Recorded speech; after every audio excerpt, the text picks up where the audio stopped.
Hi, it's Julie Stern, and I want to share some quick unit planning tips. So this video is for you if you've already played with sort of the unit planning brainstorm document and you want to take your skill set about teaching and learning for learning transfer and conceptual understanding to the next level. And so the first thing that I'm going to do is share my screen. And so I want to go to edtosavetheworld.com. So if you haven't already visited my website, it's a good place to find a lot of resources. So once you go to edtosavetheworld.com, you will see a whole list of resources on this tab for resources.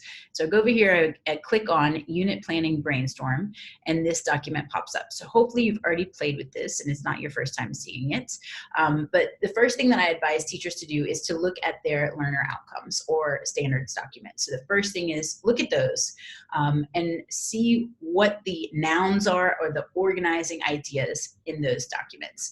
And one common thing that I'm seeing is you want to make sure that there's a balance of sort of these larger, more organizing, abstract concepts and the really sort of specific, what Lynn Erickson calls micro concepts. You want to make sure there's a balance between those. Why? Because if we want to go deep and we want students to transfer their learning to multiple situations that are increasing in dissimilarity. So we want to transfer to similar context at first, and then we want to transfer to increasingly dissimilar context. And the only way to transfer to dissimilar context is by making sure that we have some of those broad concepts. I shouldn't say the only way, but it's definitely a huge advantage. If we say, for example, you're teaching mathematics, some really specific concepts would be linear equation or number line or things like that. You want to think about some broader concepts would be things like proportional reasoning or proportional relationships. Or even for early elementary mathematics, it could be large numbers, just large numbers.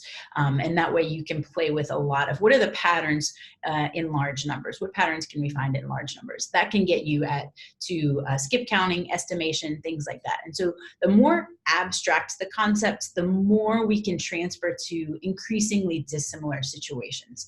So that's sort of tip number one that I'm seeing. So we want to make sure there's lots of concepts in step one, that there's a balance between very specific concepts and more broad or more general concepts. Then we plan ways to foster meaning making of those concepts. People are doing great with those. Is really the concept attainment, things like that, getting students to do those SEI cards. And then the step three is those conceptual relationship questions. And again, here, you want to make sure there's a balance of what's the relationship between this concept and this concept. You want to make sure there's a balance of specific concepts as well as those broader ones, because those broader ones are going to be the ones that we can keep transferring sort of throughout the unit, throughout the year, throughout grade levels.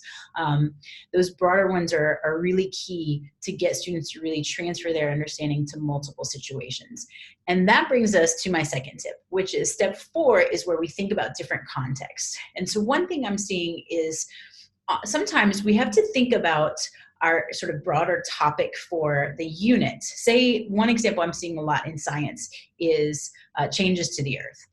And so we were like exploring all these different changes to the earth, almost in this sort of chronological or in these very specific ways. What I encourage you to do is to break down your topic into sort of subsets of context that are really going to help students to deepen and refine their understanding of those concepts and those relationships while studying those fact-rich contexts. So the content becomes the vehicle for students to really understand the relationship between two or more concepts.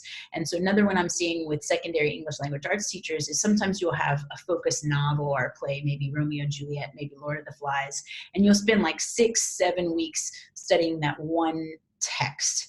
What I encourage you to do is you can still do that, and that can be your anchor text. What I encourage you to do is to think about shorter text, videos, current events, excerpts from other texts, excerpts from other Shakespearean texts, excerpts from other similar texts that sort of allow students to transfer their understanding about those concepts to new situations frequently, because we want students to get skilled at looking at a new situation and saying, what concepts are here?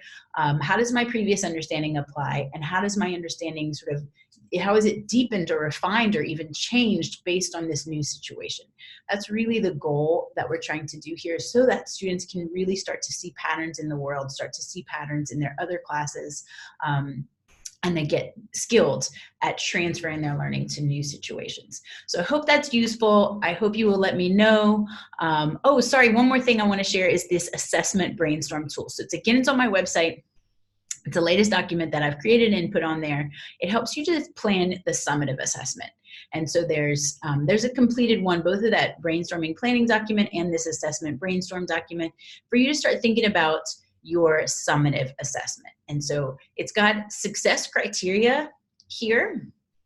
And then it talks about the engaging novel situation. What's the new situation that requires students to apply their learning? How will students sort of take action in the world? How will the world be impacted by their learning? And then all the time, I want students to have an explanation or a reflection piece. So even if they're doing this really complex project, maybe it's very hands-on, maybe they're creating an app or they're writing an essay, they need to reflect.